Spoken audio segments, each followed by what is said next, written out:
말씀을 보도록 합니다. 디모데후서 4장 10절입니다.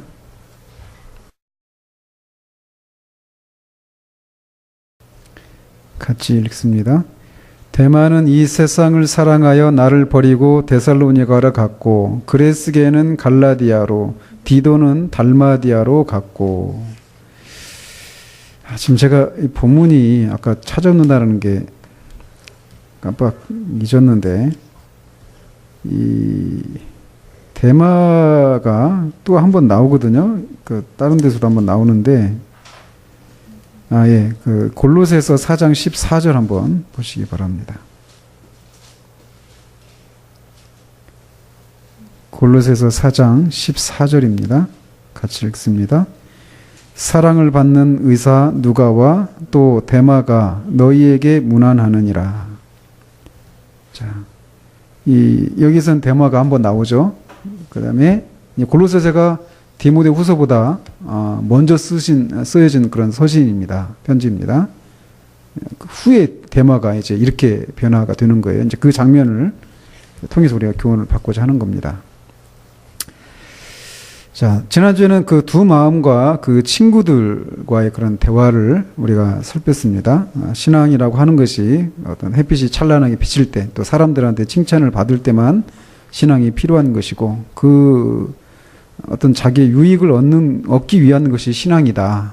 이교도적이고 그 우상 숭배적인 그런 생각을 가진 그 친구들과의 그런 대화를 우리가 살폈습니다.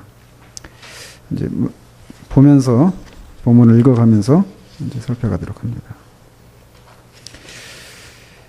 크리스천과 소망은 다시 두 마음의 일행보다 앞서갔고, 두 순례자는 멋있는 평원에 도착했습니다. 평원의 이름은 안락이었습니다.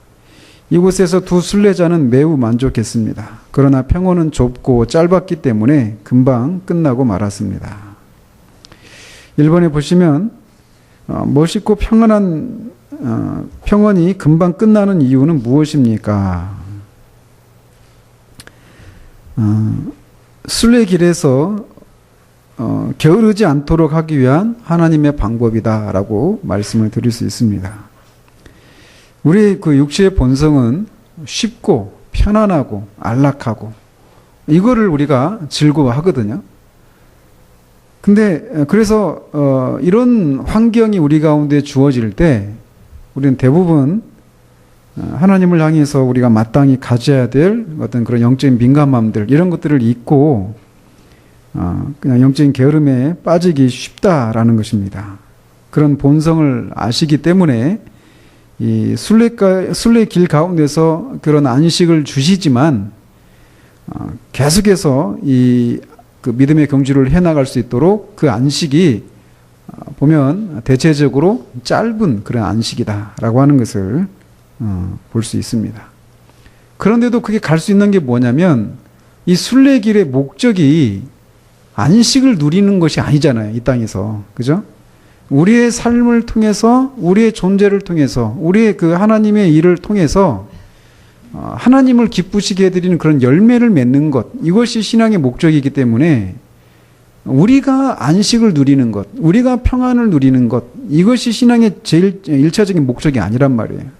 그렇기 때문에 그런 우리에게 주어지는 그런 안식이 비교적 짧음에도 불구하고 우리가 계속해서 그 길을 갈 수 있는 것입니다. 계속 보시면 그 평원의 앞쪽에 부정한 이득이라고 부르는 작은 언덕이 있었는데 거기에는 은광이 있었습니다.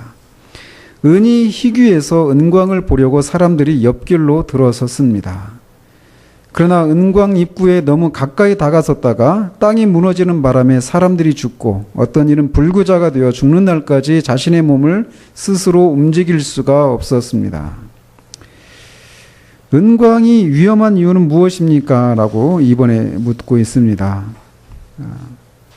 은광이 여기서 지금 묘사하고 있는 것처럼 은이 희귀해서 아주 값어치가 나가는 그런 귀금속이란 말이죠. 그러니까 그런 결국은 이제 그 부에 대한 그런 욕심이죠. 세상 사랑 뭐 이렇게 말할 수도 있겠고요. 그 은광을 보는 순간 사람들의 마음에 있는 그 탐욕이 막 욕심이 불일듯이 일어나는 것이죠. 그래서 그것을 보는 모든 사람이 다 똑같이 그런 욕망을 가지고 있기 때문에 한꺼번에 그거를 얻으려고 한꺼번에 사람들이 몰려들다가 결국 이제 절벽에 떨어지고 마는 것이죠. 그러니까 결국은 은광이 위험한 이유는 뭐냐면 결국 우리 영혼의 파멸을 향해서 달려가도록 하는 그런 기제로 우리 가운데 작용하기 때문에 위험하다라는 것입니다.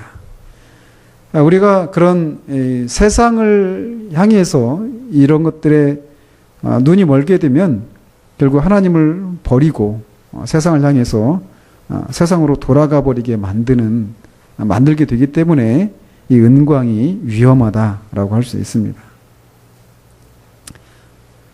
계속 보시면 그때 내가 꿈속에서 보니 길에서 약간 벗어난 곳에서 신사처럼 생긴 대마가 지나가는 사람들을 불렀습니다. 대마는 크리스천과 소망에게 이리로 돌아오시오. 내가 당신에게 보여드릴 것이 있어라고 말을 했습니다. 3번에 우리를 유혹하는 것들의 특징은 무엇입니까? 대마가 이제 그 신사처럼 생긴 대마가 이제 당신들한테 보여줄 게 있다라고 이렇게 부르는데 보여줄 게 있다라고 말할 때 그 보여주는 것들이 그 유혹을 당하고 있는 사람들에게는 좋게 보이는 것이겠죠. 그죠? 좋고 아름답게 보이는 그렇게 보인단 말이죠. 그러니까 결국은 그 세상 사랑 중에 안목의 정욕, 눈에 보기에 좋은 것, 화려한 것, 이런 것들로 우리를 유혹한다라는 것입니다. 그래서 우리를 유혹하는 것들의 특징이 바로 그런 것이죠. 그러니까 하나님 안에 머무르는 이런 삶이 뭔가 재미도 없고 화려하지도 않고 뭐 그다지 누군가한테 드러낼 만한 그런 것이 아닌 것 같이 보이고 세상에서 보여지는 그런 모습들은 훨씬 더 재미있고 화려하고 아름답고 그렇게 보이게 된다라는 것이죠. 그래서 이제 그런 것을 가지고 이렇게 유혹을 하는 것이죠. 그러니까 언제 우리가 유혹을 당하게 되느냐면 자기 연민에 빠질 때, 그죠? 이 자기 연민에 빠져 있을 때 이런 유혹이 우리에게 유혹으로 다가옵니다. 그러니까 자기 연민에 빠져 있어서 내가 이런 처지에 있을 사람이 아닌데, 내가 이 정도 대접을 받으면서 있을 사람이 아닌데, 내가 이렇게 당하고 이렇게 가난한 형편 가운데 있을 사람이 아닌데, 내가 이 정도의 사람이 아닌데 그렇지 못한 그런 현실들을 이렇게 지나면서 자기 자신을 자기가 불쌍히 여기는 그런 상태 가운데 있을 때 이런 세상의 것들이 우리 가운데 더 이제 좋아 보이고 그러면서 이제 그런 것들이 유혹거리로 우리에게 다가오기가 쉽습니다. 어쨌든 그 유혹하는 것의 특징은 아름답고 화려하게 보인다라고 할 수 있습니다.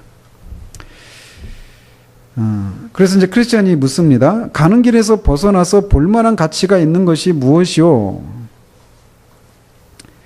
여기에 은광이 있어. 몇 사람이 보물을 위해 그것을 파고 있어. 만약 당신이 온다면 힘들이지 않고 부자가 될 수 있어. 라고 대마가 말을 합니다. 순례길에서 항상 받는 유혹은 어떤 것입니까? 힘들이지 않고 부자가 될 수 있다. 이런 얘기를 하잖아요. 그러니까 결국은 이 쉽고 편안한 길, 이지 라이프라고 하죠.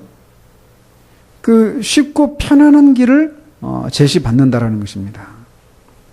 그래서 순례길은 뭔가 우리를 이렇게 인상 쓰게 만들고 힘들고 끊임없이 분투하고 싸우고 이런 길이란 말이죠. 근데 그런 것에 우리가 이렇게 지쳐 있을 때 조금 쉽고 편한 길이 없을까 이런 것들을 생각하게 될 때 이제 그런 걸 가지고 이제 유혹을 하는 것이죠. 뭔가 쉽고 좀 편한 길이 없을까 이런 생각들. 이것이 우리가 순례길에서 항상 받는 유혹입니다. 그 순례길을 가는 기간이 길어지면 길어질수록 이런 유혹을 받기가 쉽죠. 그죠? 권사님 그러시죠? 막 때로는 지치잖아요. 그죠? 막 갑자기 모든 게 시들해지고, 다 그냥 막 진짜 때려치고 싶은 그런 마음이 이렇게 들 때가 있단 말이죠. 이제 그게 정상적인 건 아닌데, 그럴 때가 있단 말이에요. 그러니까 그래서 뭔가 조금 쉽고 그런 편한 길을 찾으려고 하는 이런 것이 있다라는 것이죠. 그게 순례길에서 우리가 항상 받고 있는 유혹 중에 하나입니다. 그래서 그 길로 가는 사람들은 많아요. 그러니까 넓은 길로 가는 사람들은 많아요. 넓은 문을 통과해서 넓은 길로 가는 사람들은 이런 게 없죠. 쉽고 편안하고 많은 사람들이 가니까 외롭지 않고. 그러나 이 순례길, 지금 이 사람들이 가고 있는 이 좁은 문을 통과해서 좁은 길로 가고 있는 이 그리스도인과 소망 같은 경우는 좁고 협착해서 사람들이 찾지 않고 자기를 부인해야 되고 끊임없이 그런 싸움을 해야 되는 그런 고난이 있는 그런 길이기 때문에 쉽게 가고자 하는 그런 것들이 우리에게 유혹으로 다가올 때가 많습니다. 특별히 우리가 어떤 치열한 싸움을 싸운 다음에 이런 것들이 찾아오기 쉬워요. 그죠? 그러니까 치열한 싸움을 싸운 다음에 쉬고 싶은 욕망이 막 있거든요. 그때 이제 우리가 여기서 이렇게 넘어지는 경우들이 많다라고 하는 것을 우리가 기억을 해야 됩니다. 그래서 영적인 그런 긴장의 끈들을 놓쳐서는 안 된다라는 것입니다. 그럼 어떻게 그렇게 피곤한 길을 갑니까? 그게 순례길이에요, 이게.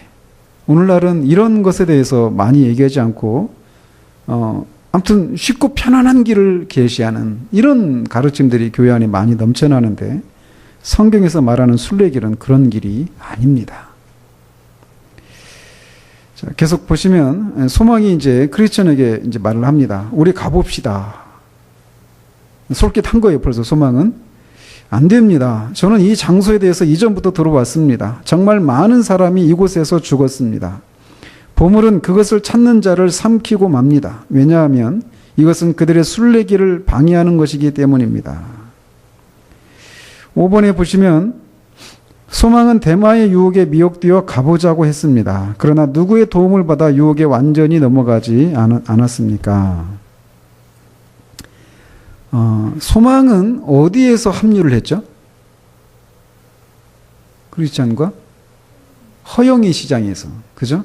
그러니까 허영의 시장에서 살던 소망이 이제 이 순교했던 성실의 그런 믿음을 보고 또 그런 고난 앞에서 꿋꿋한 그 크리스찬의 믿음을 보고 성령께서 역사하셔서 순례길에 동참하게 되었단 말이죠. 그러니까 크리스찬에 비해서 소망은 아직 영적으로 어리다라고 할 수 있죠.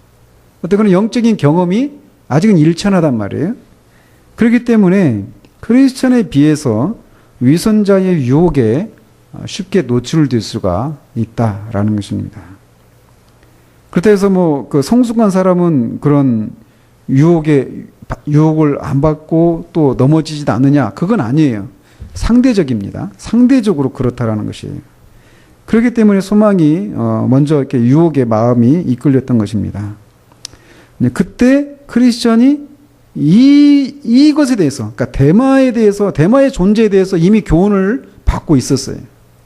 교훈을 받고 있어서 이 상황이 바로 그런 상황이다라고 하는 것을 이제 소망한테 알려주는 것이죠. 그러니까 소망이 그런 유혹에, 어린 신자들이 유혹에 빠지지 않으려면 성숙한 그런 신자들의 그런 교훈과 훈계들, 이런 것들을 그런 교훈을 받을 필요가 있는 것이죠.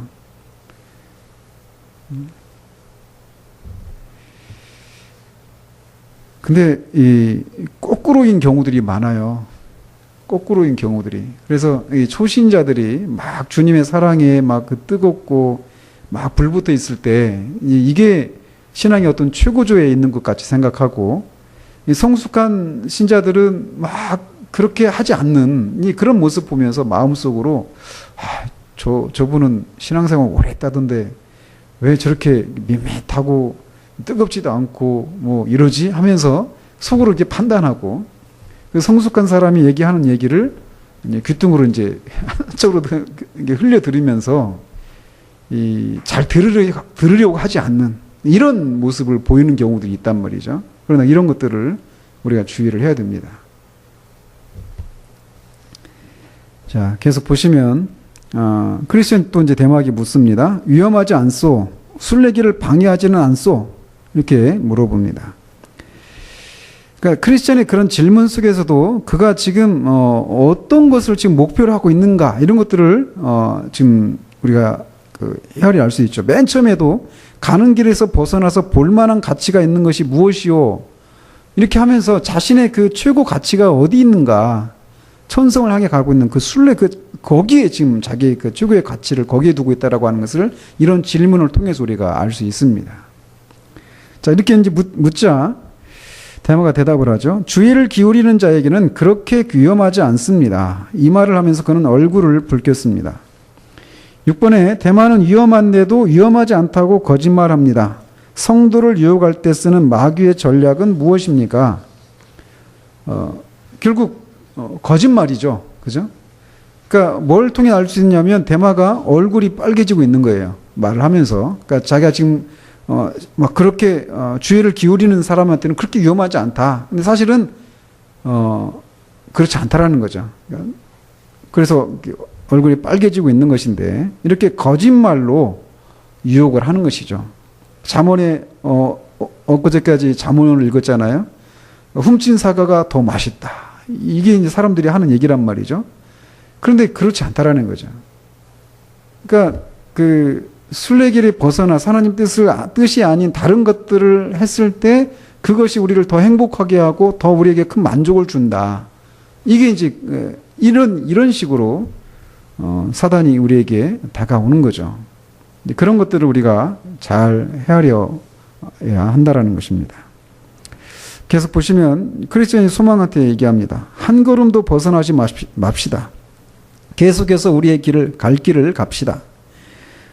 제가 당신에게, 소망이 또 대답하죠. 제가 당신에게 보증하건대 두 마음이 이곳에 오면 그는 우리가 받은 초청을 받을 것이고 결국 그것을 보기 위해서 발길을 그곳으로 옮길 것입니다. 의심의 여지가 없습니다. 그의 원칙이 그를 그곳으로 인도할 것이며 100이면 100 그곳에서 죽게 될 것입니다. 그때 대마가 다시 부르면서 왜 이곳으로 오셔서 보시지 않습니까? 라고 말을 합니다. 유혹의 성질은 어떻습니까? 이렇게 질문합니다. 그러니까 대마가 다시 또 묻죠. 그러니까 가지 말자 이렇게 결정을 하고 이제 가려고 하는데도 계속해서 이렇게 붙들고 있단 말이죠. 그 창세기에서 요셉하고 같이 잠자리 하자고 했던 그 보디발의 아내처럼 마귀는 우리가 유혹에 빠질 때까지 계속해서 유혹을 한다라는 것입니다. 그런 유혹의 성질은 그렇게 우리가 유혹에 빠질 때까지 끈질기게 계속해서 우리를 유혹한다라는 것입니다. 그러니까 그 유혹에서 빠지는 방법은 그 상대방이 우리를 더 이상 유혹하지 않을 것을 기다리는 것이 아니라는 거예요. 그죠? 우리 안에 이미 그 유혹에 빠질 마음을 딱 갖고 있으면서 이 상대방이 나를 이렇게 유혹하지 않을 때까지 버티다가 어쩔 수 없이 빠지는 이런 식의 것이어서는 안 된다는 것입니다. 방법은 뭐냐? 그 자리를 피하는 거죠. 유혹을 피하는 것이라는 것입니다. 그래서 그 유혹 앞에 끝까지 버티면서 자기가 얼마나 그것을 잘 이겨내는지 시험하는 거, 이건 성경에서 권장하고 있는 것이 아니죠. 피하는 겁니다. 그래서 보시면 크리스천은 단호하게 말했습니다. 대마씨, 당신은 이 길, 즉 바른 길의 주인에 대해서 원수이며 스스로 벗어난 길을 택함으로써 주님의 재판장 중에 한 분에 의해서 이미 정죄되었습니다. 이 사람이 누구죠? 주님의 재판장 중에 한 분? 사도 바울이죠. 이미 그 대마가 세상을 사랑해서 대마는 떠났다라고 그렇게 얘기하고 있잖아요. 그런데 왜 우리를 같은 정죄함으로 인도하려는 것입니까? 그뿐만 아니라 우리가 바른 길에서 돌아선다면 우리의 주가 되신 왕께서는 분명히 그것을 감찰하시어 우리로 부끄러움에 처하게 만들 것이며 우리는 그분 앞에 도무지 서지 못할 것입니다. 8번을 보시면 유혹을 이기는 방법이나 수단은 무엇입니까?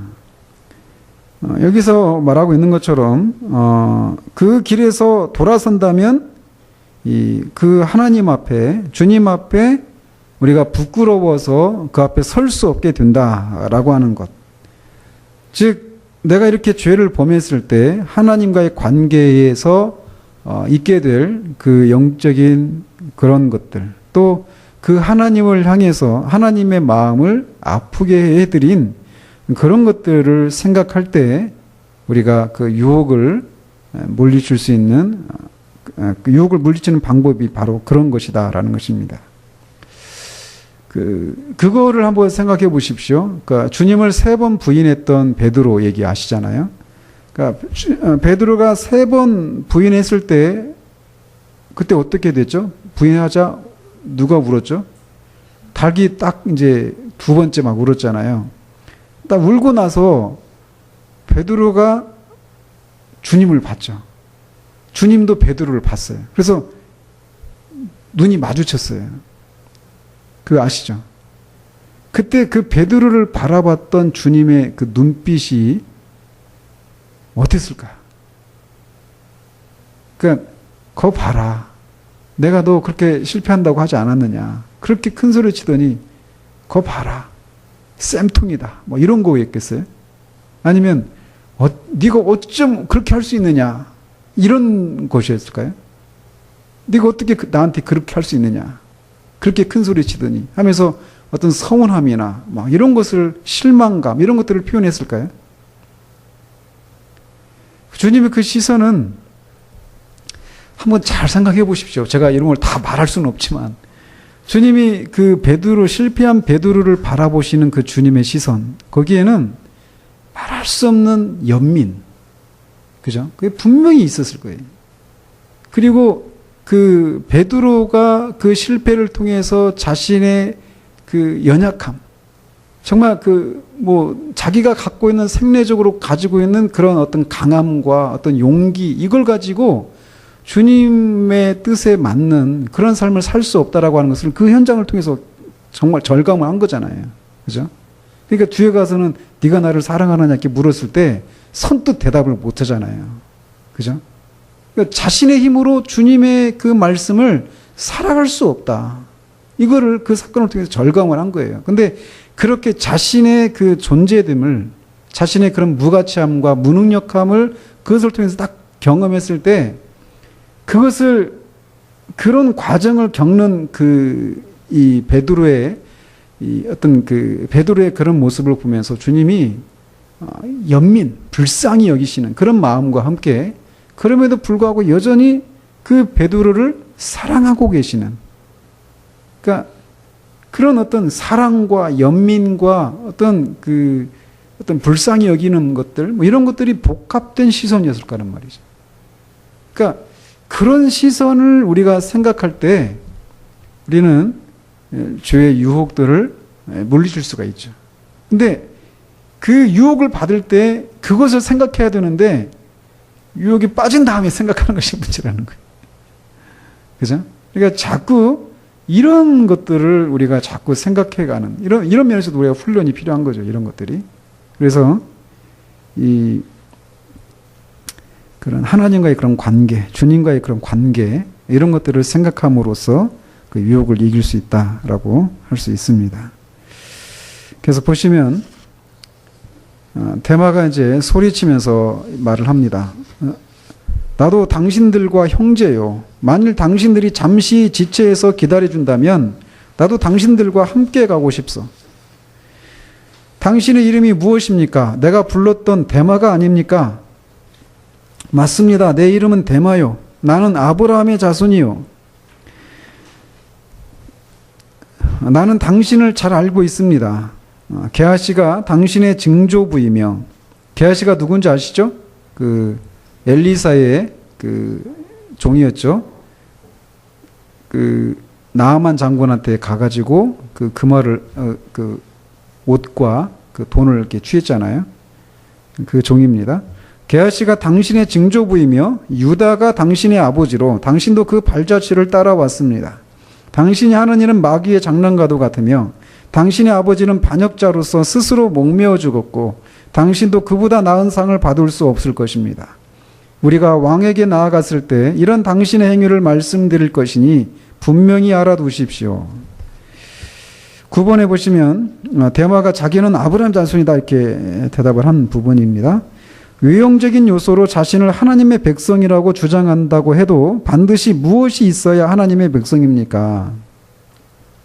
아무리 바른 신앙 고백을 한다 해도, 그리고 이 데마도 혈통적으로는 아브라함 자손일 수 있지만 그 표면적인 유대인이 아니요 이면적인 유대인이요 할례는 육체할 것이 아니라 마음에 할 것이다라고 말한 것처럼 이 유형적으로 자신이 어떤 그런 신앙 고백을 하고 있고 어떤 신앙인으로서 그리스도인으로서 어떤 그런 외적인 행동들을 하고 있을지 몰라도 그 내면이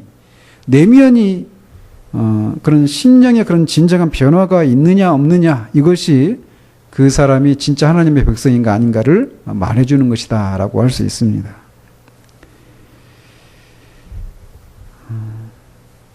이렇게 말하고 크리스천과 소망은 길을 계속 갔습니다. 바로 이때 두 마음과 그의 친구들이 다시 눈에 보였습니다. 그들은 데마의 유혹에 곧바로 데마에게로 달려갔습니다.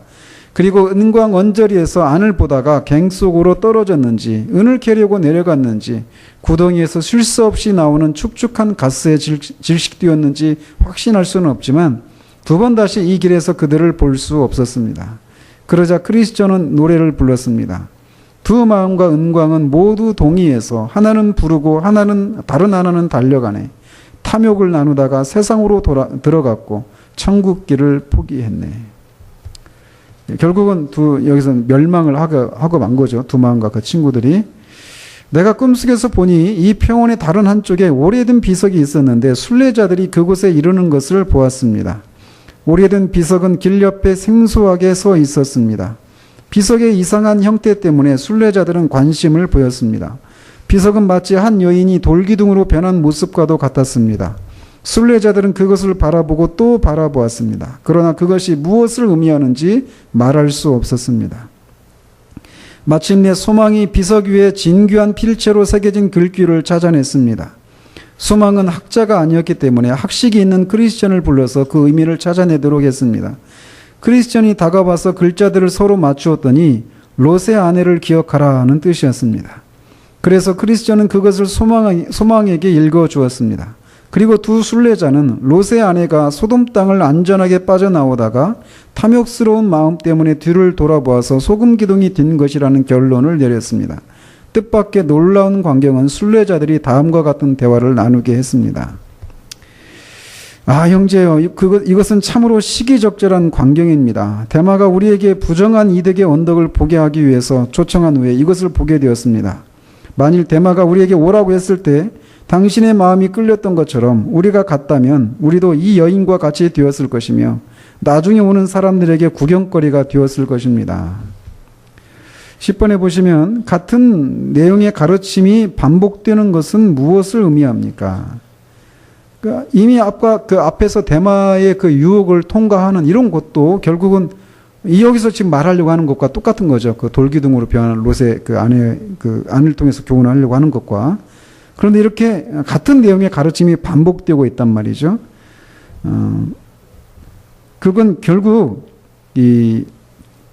그런 그 세상의 유혹을 받는 것의 그 위험성을 강조해서 순례자들로 하여금 그런 위험에서 벗어날 수 있도록 그렇게 자꾸 같은 교훈을 듣는 것이 우리에게는 안전하기 때문에 이런 교훈이 반복해서 나타난다라고 할 수 있습니다. 또 그 얘기는 그만큼 우리도 이런 것에 반복해서 이렇게 유혹에 빠지는 그런 위험이 있기 때문에 이런 것을 자꾸 반복해서 얘기를 하게 되는 것이죠. 제가 어리석었던 것을 사과합니다. 제가 지금 롯의 아내처럼 되지 않은 것이 놀랍습니다. 그녀의 죄나 저의 죄가 별로 차이가 없지 않습니까?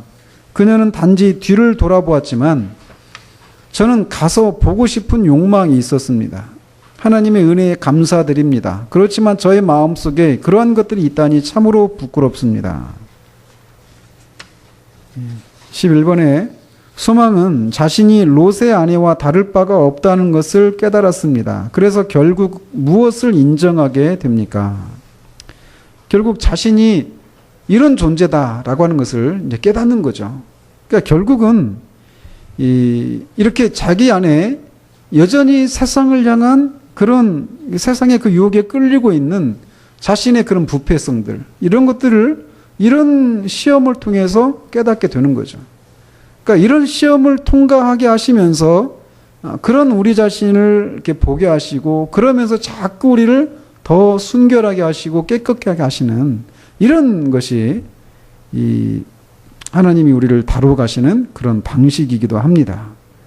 그러니까 고난을 받는 것이 우리에게 유익한 거예요. 그죠?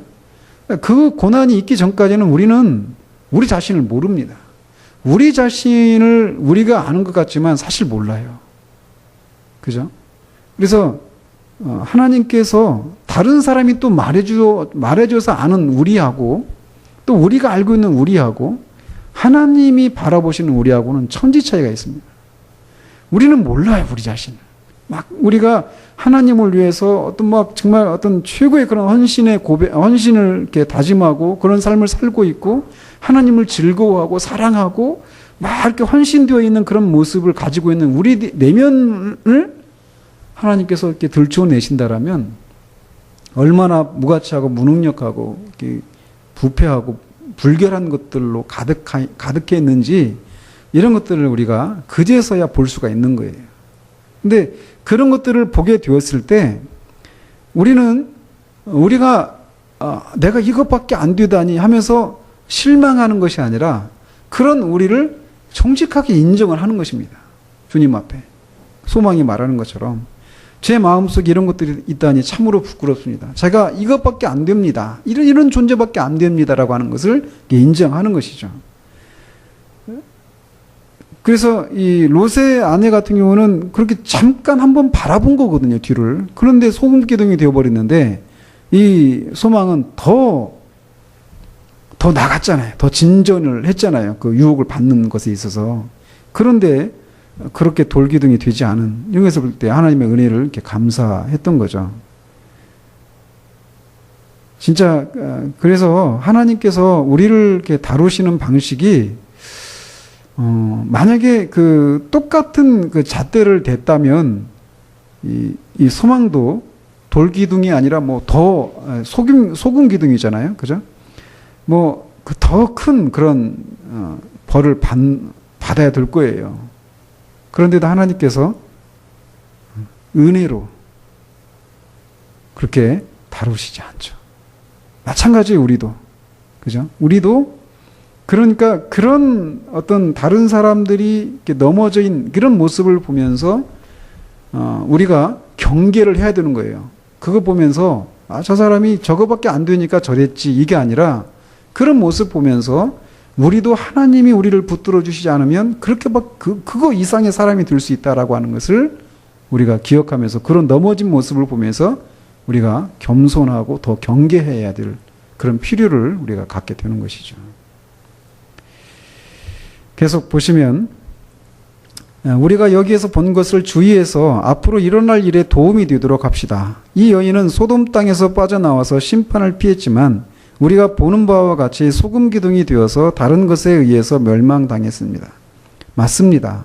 그녀는 우리에게 경고이며 본보기가 되었습니다. 경고라는 것은 우리가 그녀가 지었던 죄를 피해야 한다는 것이고, 본보기라고 하는 것은 이런 경고를 보고 우리가 죄를 예방하지 않으면 심판이 우리에게 임한다는 표식이 됩니다. 12번에 성경에서 심판에 대한 경고는 어떤 기능이 있습니까? 결국 같은 죄를 짓지 않도록 하기 위한 것이죠. 고린도전서 10장 11절에 있는 것처럼 사도 바울이 그 구약에서 광야를 지나는 이스라엘 백성들이 지었던 여러 가지 그 얘기를 하면서 우리는 그런 죄를 짓지 말자 하면서 계속 반복하잖아요. 그러니까 본보기로 그런 것들을 이렇게 기록에 남겨놓으신 거죠. 그런데도 우리가 그들이 지었던 죄를 짓는단 말이에요. 그러니까 우리가 그 이스라엘 사람들을 보면서 우리 마음에 또 그런 게 있잖아요. 그렇게 놀라운 은혜를 경험했는데 어떻게 그럴 수 있어 하면서 우리 안에서 그들을 책망하는 마음이 있단 말이죠. 그런데 그런 사람들이 받았던 것을 보면서도 우리는 또 그렇게 똑같은 죄를 범하는, 우리가 그네들이나 우리나 하나님이 붙드시는 은혜가 아니면 정말 소망이 없는 존재다라고 하는 것을 우리가 교훈받아야 되는 것이죠. 계속 보시면 고라, 다단과 아비람과 그들을 따르던 250명은 죄와 함께 멸망했는데 이들 역시 다른 사람에게 조심하라는 경고 혹은 본보기가 됩니다. 그러나 무엇보다도 한 가지가 생각납니다. 어떻게 데마와 그의 동료들이 그렇게 보물들을 확신 있게 바라볼 수 있었습니까? 이 여인은 단지 뒤를 돌아보는 것만으로도 소금 기둥이 되었고 그녀는 길에서 한 걸음도 벗어나지 않았습니다. 특별히 그녀에게 임한 심판은 본보기가 되었는데 그들이 그것을 볼 수 있는 거리 내에서 어떻게 사람들을 유혹할 수 있었습니까? 그러니까 지금 이 롯의 아내 그 소금 기둥이 그 대마의 은광 거기하고 거리가 멀지 않아요. 그러니까 바로 볼 수 있는 거리에 있는데도 그렇게 서 있는데도 유혹하고 그것을 볼 수 있는 거리에서 유혹받고 그냥 그걸 보면서도 은광으로 뛰어 들어가서 멸망을 했단 말이죠. 그걸 이제 얘기하고 있는 거예요. 그러니까 이 롯의 아내가 이렇게 이 뒤를 돌아봤잖아요. 근데 그 눈빛 하나에는 그 롯의 아내의 그 마음에 자리하고 있는 그게 무엇인가를 그 눈빛 하나가 아주 강렬하게 보여주고 있는 거예요. 그래서 그냥 단순한 호기심이 아니잖아요. 돌아본 게. 그죠?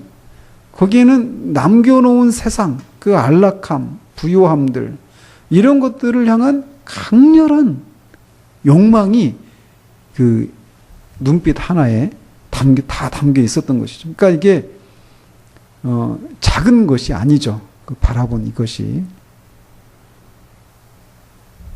계속 보시면 참으로 놀라운 일입니다. 그들의 마음이 유혹하는 것에 필사적이라는 것을 증명합니다. 그죠? 이렇게 가까이 있는데도 그것을 경고하고 있고 본보기로 이렇게 보여주고 있는 그 롯의 아내 그 돌기둥으로 변한 소금기둥으로 변한 롯의 아내를 보면서도 결국 그쪽으로 간다라고 하는 것은 얼마나 그들의 마음이 유혹하는 것에 필사적인가 이거를 보여준다라는 거예요.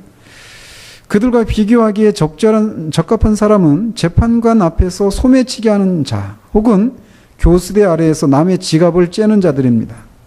지갑을 쨘다 이 말 아십니까? 굉장히 전문 용어인데 이분이 어떻게 이런 용어를 아셨을까? 지갑을 훔치는 사람들이면 이렇게 말을 하는 게 좋은데 지갑을 째는 그들은 하나님 앞에서 큰 악을 저지르는 소돔 사람들과 같습니다. 하나님께서 소돔 땅을 에덴 동산과 같이 만들어 주셔서 그들에게 은혜를 베푸셨는데도 그들은 하나님 목전에서 악을 행했습니다. 따라서 하나님은 진노하게 만들었으며 하늘에서 가장 뜨거운 재앙을 불러일으켰습니다. 가장 이성적으로 결론을 내린다면 하나님의 목전에서 죄를 지으면서 그들에게 경고하는 이런 본보기를 무시한 자들은 가장 무서운 심판을 받을 것입니다. 한 채 의심도 없이 맞는 말입니다. 당신이나 저나 이런 본보기가 되지 않았다는 것이 하나님의 큰 은혜입니다. 이것은 우리가 하나님께 감사하게 하고 하나님 앞에서 두려워하게 하며 항상 롯의 아내를 기억하게 합니다. 13번에 하나님의 경고를 무시하면서 계속 죄를 짓는 자들에게는 어떤 형벌이 있습니까? 이거는 결국 그 크리스천이 말하고 있는 것처럼 가장 무서운 심판을 받게 된다라는 것입니다. 사실 이걸 보면서 저도 이렇게 두려운 마음이 있습니다. 특별히 이렇게 가르치는 그런 위치에 있는 사람들에게는 얼마나 큰 심판이 임할까요? 다른 사람보다 훨씬 더 많이 그런 것들에 대해서 알고 있고 가르치기까지 했는데 그렇게 된다면 얼마나 그런 사람이 받을 형벌이 클까? 두려운 마음이 들어요. 그래서 야고보 사도가 선생 되려고 하지 말라라고 이렇게 교훈을 했는데, 우리가 이